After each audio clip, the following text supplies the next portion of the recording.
Hey, I just got some scientifically informative fan mail from a fellow who knows a lot about the behavior and biology of snakes.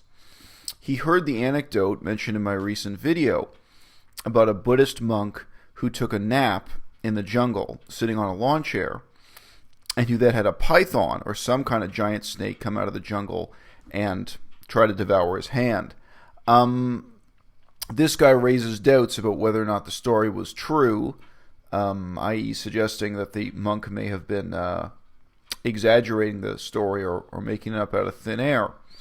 Now, the first thing here, I told that story very, very quickly in my earlier video. Obviously, the snake did not think it was attempting to devour a human being. Obviously, this guy's hand was hanging off the side of a lawn chair, basically. You know, he fell asleep with his arm dangling in a certain way. And from the snake's perspective, it thought the hand was a much smaller mammal.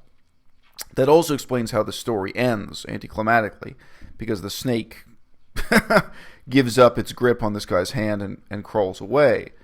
Now, this fellow is suggesting to me that the only way you could get this kind of response out of a python would be if his hands smelled like a rat or mice or some other typical prey item for a python.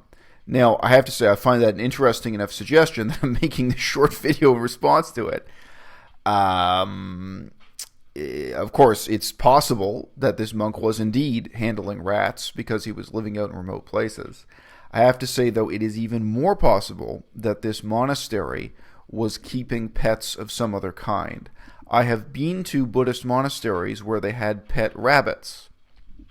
I consider that kind of unethical and inappropriate for a Buddhist monastery, but they did. They had pet rabbits living in a cage. Famously, some Buddhist monasteries have pet tigers or pet elephants, something like this that gets a lot of attention. Whether they are domesticated or not, there are monasteries that have pet monkeys in the tropics, that have monkeys in captivity to some extent. I've been to another monastery that had wild monkeys living around it, harassing the monks and trying to steal the food, which is quite memorable.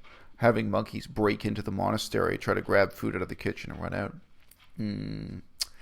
And whether or not it's okay under the Theravāda Buddhist monastic code, I remember the Buddhist monk running that place picked up a wooden stick and beat a monkey and ran outside and raised up the stick like he was Tarzan, trying to prove his superiority over the monkeys.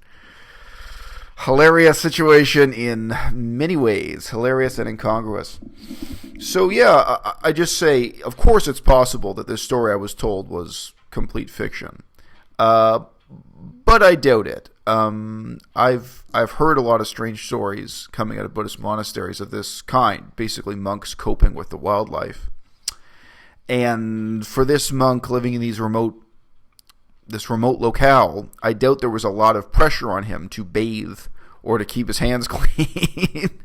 And his hands probably smelled like something, whether that was a rat or a rabbit or maybe some other pet they were keeping there. Obviously, they could have a cat. See, I don't know. If your hands smell like you've been petting a cat, would that attract a python? I don't know. But as always, the simplest explanation would just be meat, right? It's completely hypocritical, but basically zero of these Theravāda Buddhist monks are vegetarian or vegan. I've written an article about that. I can provide a link. The status of veganism within Buddhism is not what you might hope it to be.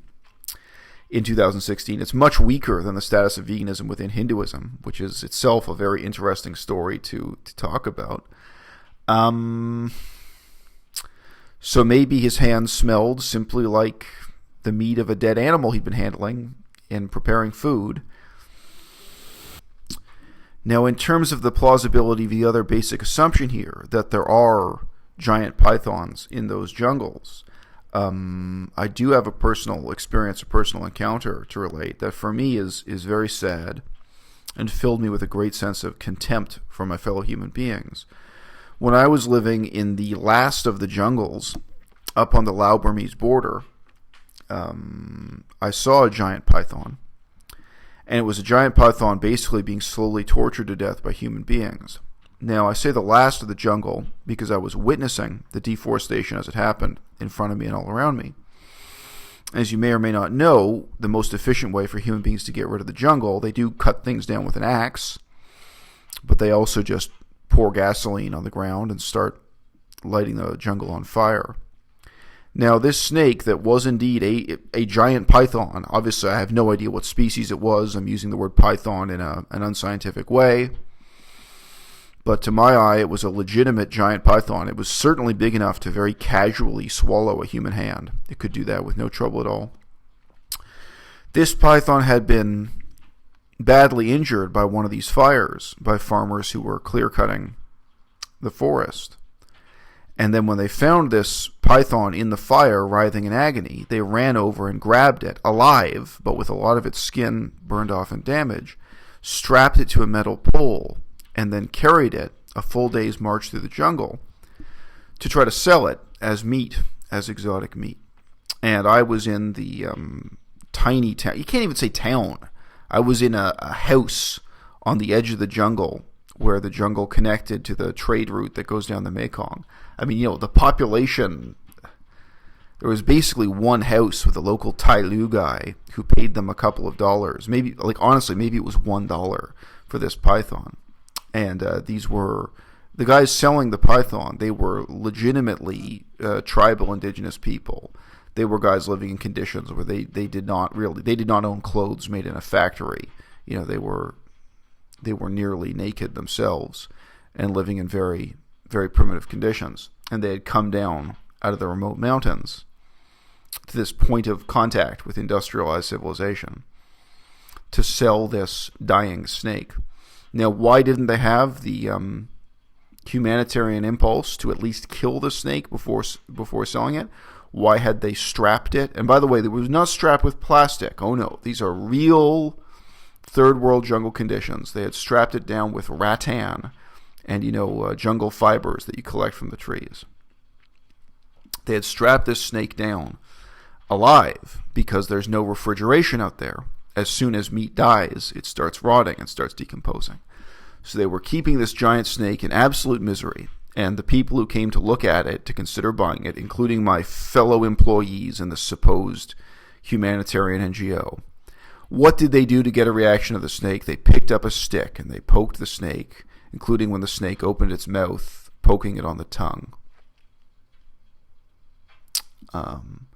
For me, this is one of many examples of the casual cruelty of my fellow human beings that filled me with contempt. As I've said in earlier videos,